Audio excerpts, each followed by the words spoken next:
पहलगाम आतंकी हमले के बाद जम्मू और कश्मीर में आतंकवादियों से जुड़े घरों को ध्वस्त करना। 22 अप्रैल 2025 को घातक पहलगाम आतंकी हमले के बाद आतंकवाद विरोधी अभियानों में उल्लेखनीय वृद्धि हुई, जिसमें 26 लोगों की जान चली गई। जम्मू और कश्मीर में सुरक्षा बलों ने शनिवार 26 अप्रैल 2025 को सक्रिय आतंकवादियों से जुड़े 4 घरों को ध्वस्त कर दिया। विस्फोटकों का उपयोग करके किए गए विध्वंस ने कुपवाड़ा, शोपियां, बांदीपोरा और पुलवामा जिलों में संपत्तियों को निशाना बनाया। यह कार्रवाई क्षेत्र में आतंकी परिस्थिति की तंत्र को खत्म करने के उद्देश्य से एक व्यापक कार्रवाई का हिस्सा है, जिससे पहलगाम हमले के बाद से इस तरह के विध्वंस की कुल संख्या 9 हो गई है। विध्वंस का विवरण: कुपवाड़ा जिला नागरीकोट कलारूस क्षेत्र में फारूक अहमद, जिसे कुछ रिपोर्टों में फारूक अहमद तड़वा या फारूक तिदवा भी कहा जाता है, का घर। माना जाता है कि लश्कर-ए-तैयबा का आतंकवादी फारूक अहमद वर्तमान में पाकिस्तान या पाकिस्तान के कब्जे वाले कश्मीर में रहता है। शनिवार शाम को एक नियंत्रित विस्फोट में उसके घर को ध्वस्त कर दिया गया। यह अभियान पहलगाम हमले से जुड़े आतंकवादियों के खिलाफ तीव्र कार्रवाई का हिस्सा था। अहमद का लेट के साथ लंबे समय से जुड़ाव और सीमा पार से उसकी कथित गतिविधियां बाहरी कनेक्शन वाले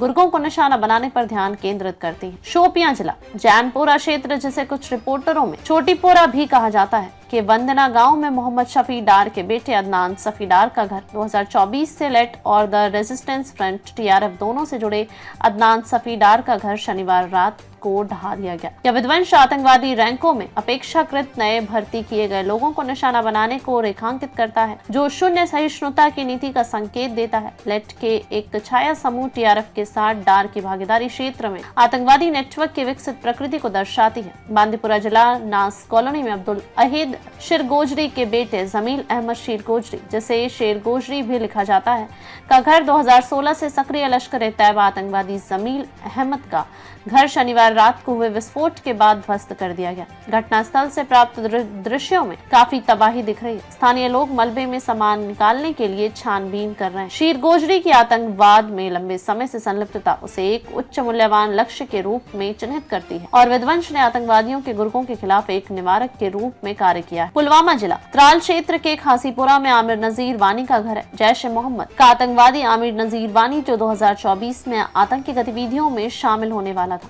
शनिवार रात को एक संदिग्ध विस्फोट में उसकी आवासीय संपत्ति नष्ट हो गई। यह ऑपरेशन क्षेत्र में जैम के प्रभाव को कम करने के प्रयासों के साथ जुड़ा हुआ है। जैश-ए-मोहम्मद के एक आतंकवादी को निशाना बनाना जम्मू कश्मीर में सक्रिय विभिन्न आतंकवादी संगठनों से निपटने के लिए बहुआयामी दृष्टिकोण का संकेत देता है। यह विध्वंस पहलगाम आतंकी हमले का सीधा जवाब है, जहाँ बंदूकधारियों ने एक लोकप्रिय पर्यटक स्थल बैसरन घास के मैदान पर गोलीबारी की, जिसमें 26 लोग मारे गए, जिनमें ज्यादातर पर्यटक थे और कई अन्य घायल हो गए। 2019 के पुलवामा बम विस्फोट के बाद से सबसे घातक हमलों में से एक इस हमले ने भारत पाकिस्तान के बीच तनाव को बढ़ा दिया है। प्रधानमंत्री नरेंद्र मोदी ने अपराधियों को दुनिया के अंत तक पकड़ने की कसम खाई। राष्ट्रीय जांच एजेंसी NIA ने हमले की जांच अपने हाथ में ले ली है और सुरक्षा बलों ने जिम्मेदार लोगों का पता लगाने के लिए मुख्य रूप से दक्षिण कश्मीर के जिलों में सैकड़ों ओवरग्राउंड वर्कर्स OGW और समर्थकों को हिरासत में लिया है। शनिवार को 4 ध्वस्तीकरण की कार्रवाई गुरुवार और शुक्रवार की रात को पुलवामा, शोपियां, कुलगाम, अनंतनाग और कुपवाड़ा जिलों में आतंकवादियों से जुड़े 5 अन्य घरों को नष्ट करने के बाद की गई। इनमें से उल्लेखनीय है